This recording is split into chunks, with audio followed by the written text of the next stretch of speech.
Oh, all right, everybody. This may be random, but yeah, I don't think so because it's like kind of a discussion of secret societies because I think that's what Kanaan is known for.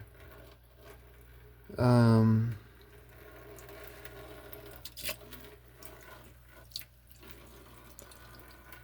so,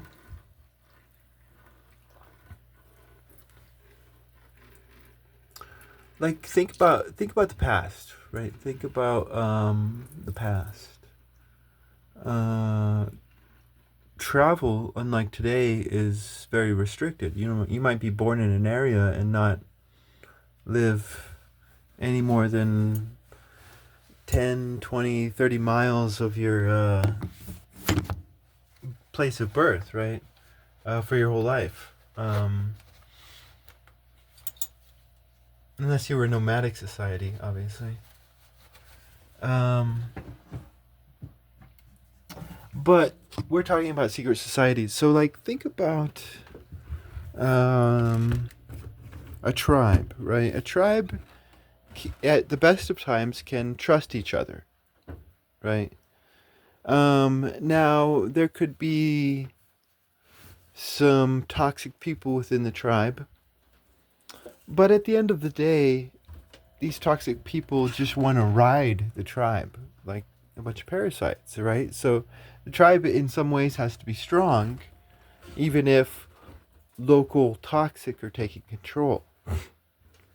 Now, then we can get into a discussion of internal philosophical enemies, which would mean that some of these internal philosophical enemies may not care about the tribe, right? But your average toxic person within a tribe is going to care about that tribe.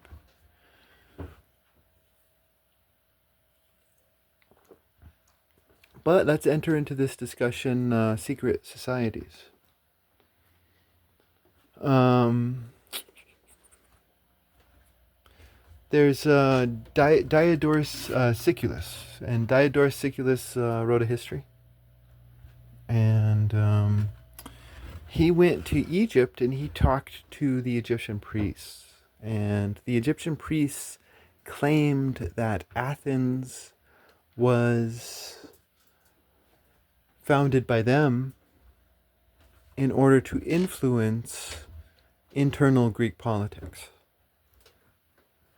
Now, Diodorus, being the intelligent man he is, he dismissed these claims, right? Because they're just too, like, not within logic for him, right? He's just a very intelligent, smart man.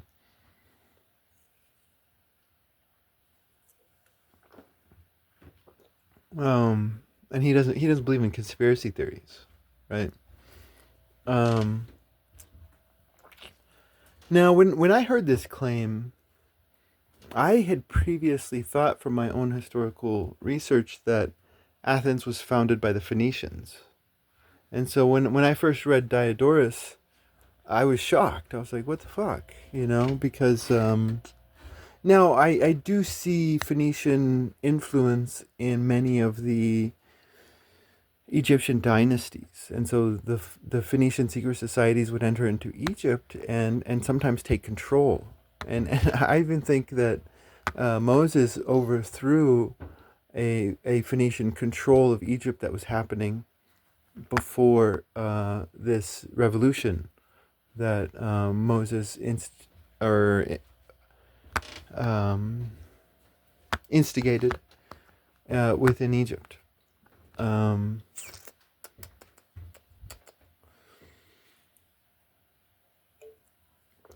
Anyways,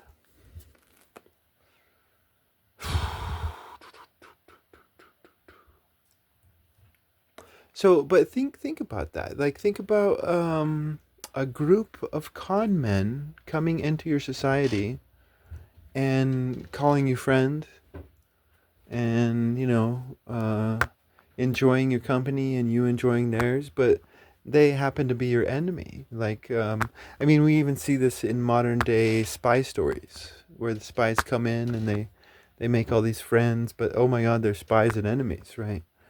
We also see this in Herodotus, where one of the military leaders of the Persian Empire. What he did was he beat the shit out of himself, right? He just totally beat the shit out of himself. And then he went to the Persian king and he was like, "Look at me, I just beat the shit out of myself." And the Persian king was like, "Oh my God, why would you do this? This is no, like this is not what I want." Like, so this is a man of good law, right? Like he doesn't want atrocities to happen. But this one guy under this who obviously liked the Persian Empire, even though he was probably of a different tribe. But anyways, that's oh my God, that's something totally different. But anyways,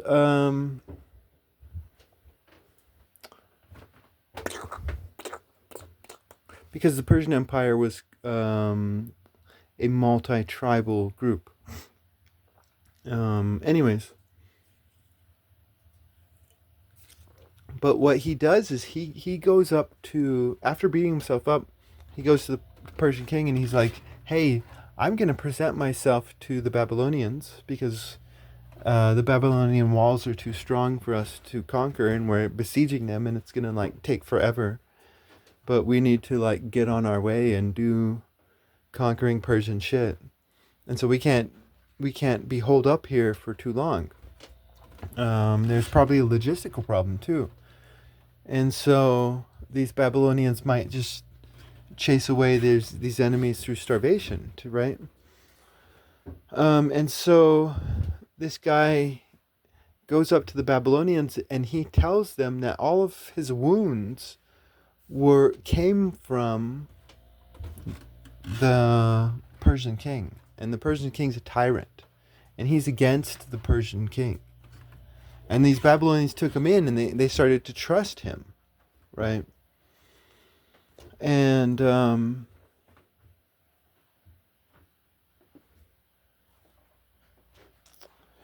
what he ended up doing was he ended up leading a small contingent of soldiers because they liked him, and they liked his story about his desire to defeat this Persian king, because they wanted to defeat the Persian king as well.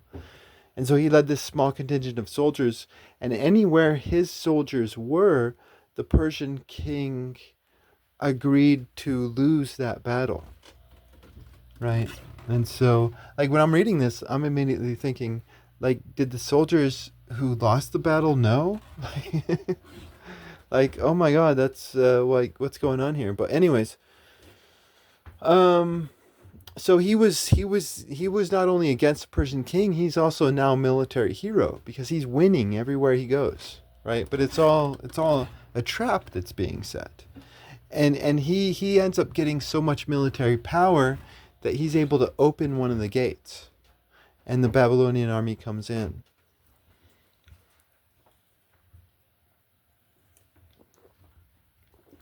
So the whole reason I made this video was I was reading this one text one time. I forgot what it was. It was Greek, I know. And these Greeks were, I realized a lot of these Greek tribes, even within the Greek world itself, a lot of these Greek tribes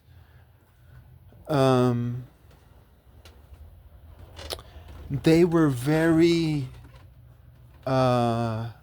skeptical about taking foreigners into their tribe, right? Because they live in the Mediterranean, they travel around the Mediterranean, they know that this stuff happens. And so they're afraid of taking in a friendly face who's an enemy. And I personally believe that, if you're living around the Mediterranean and you don't have this just cultural and tribal feeling to just be wary of foreigners, then you're going to get destroyed, right? And so it has nothing to do with superiority of tribe so much as fear of this organized duplicity that does take place, or could take place. Um,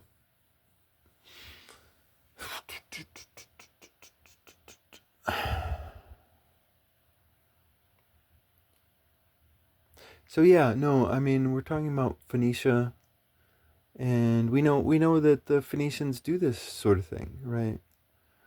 Um, like, I mean, for me, when I was reading about Rome versus Carthage, right? You have this one Carthaginian aristocrat, this one Carthaginian senator, leader, and he was against Hannibal, right? He's totally against Hannibal. He's like, hey, what are you doing?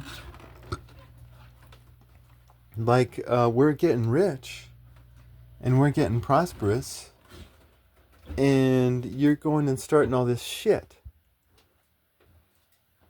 You know, it's gonna, like, and there's this one beautiful moment where, because like all these Carthaginians now hate this guy, right? Because Hannibal's this glorious conquering hero, right?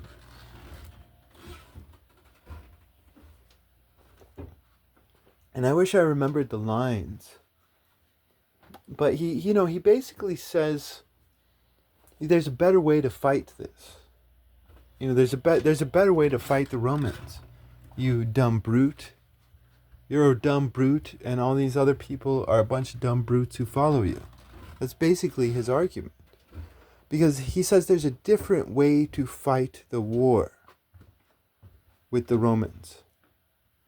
And he's standing up as superior to Hannibal during this speech. Like, it's an amazing speech that may or may not have been completely accurately recorded. But I totally get exactly what he's saying, because what happens after this event, right? After this guy, I forgot his name, Hanno maybe, but I forgot.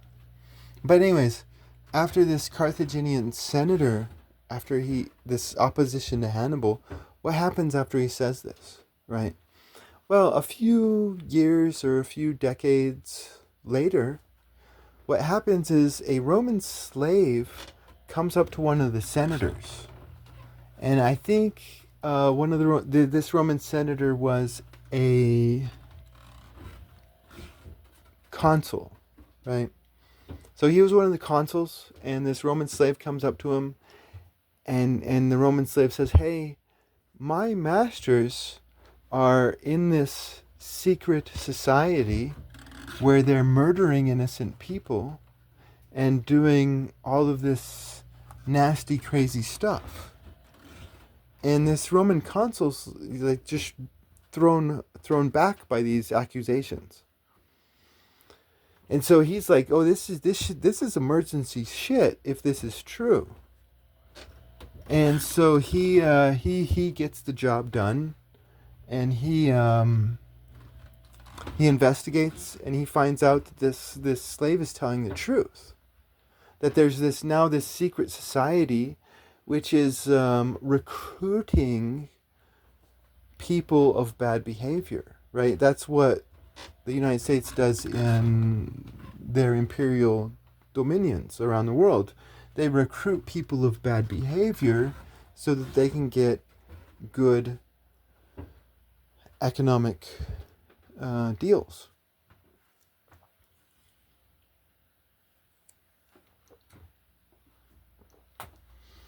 And so, oh my God, this is like, this right here is this guy's attack on Rome.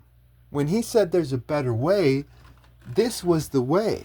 Like, this was his hidden hand within Roman society. But it got subverted, and thanks to the gods, these the secret societies are always confronted throughout history by the gods. And I think we see that in this instance. But going back to the discussion, like, this isn't the best of circumstances, right? This is not, because, like anything we know about human genetics, we realize that inbreeding is bad. We know that from human genetics. So all of these Greek societies are now, like, forced by the circumstances um, to be more constricted, right? And so that's why I wanted to discuss this, because it's a weird um, weird thing, because these, the tribes that pushed people away, and were wary of the newcomer because they were afraid of what happened in Babylon to happen to them. Right, they were afraid of an organized group of con men. Um, these societies probably prospered more than a society that was overly trusting. Um, I mean, secret societies, if they're real, change the whole nature of political discussion. Um, because for me, my dad is he's a dark man. His grandmother was a full-blooded Apache. She married a full-blooded Sicilian. Um, and so, but his dad had dark skin like his mother, and then my dad had dark skin like his father and grandmother. My mom's a redhead, a white redhead. So, I'm a big fan of all of us fucking each other rather than fighting.